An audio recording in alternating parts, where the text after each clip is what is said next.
And for those of us who have lost loved ones to COVID, those final goodbyes have been dampened due to COVID restrictions. Now, funeral homeowners are growing a little bit more frustrated with the state rules. Funerals still limited to just 25 people, while restaurants and other venues have had their restrictions eased.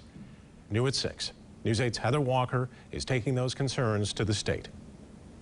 I can have more people attend the funeral luncheon than the funeral. The vice president of Heritage Life Story Funeral Homes, Matt Hollebeek, feels defeated. Have you reached out to the health department? Have you reached out to the governor's office? Many times. And?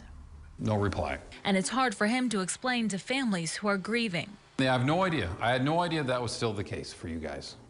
Well, I'm sorry to tell you that it is, and so now how do you want to figure out which one of the kids, which one of the grandkids are going to be allowed in the building for this funeral? Michigan has some of the most restrictive rules in the Great Lakes area.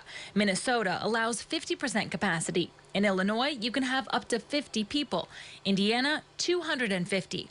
And in Ohio, there are no limits. We're so concerned about the physical health of our community. What is this doing to the mental health of our community? Hollebeek says compound grief is a concern. We have families that we've served, they still have yet to have a funeral. Restrictions still not giving loved ones a chance to properly grieve. We reached out to the state to find out why funeral restrictions have not been lifted. They replied with a generic statement that did not mention funerals, saying in part, quote, the state continues to monitor the data to make decisions on reopening venues or activities, as well as expanding capacity in those venues. This includes case counts, percent positivity, and hospitalizations. Is it a matter of people are coming together and hugging each other? Let's talk about that. I was just on an airplane last week, 3.5 hours, full flight. That's completely acceptable. I wasn't hugging the person next to me, but I might as well have been.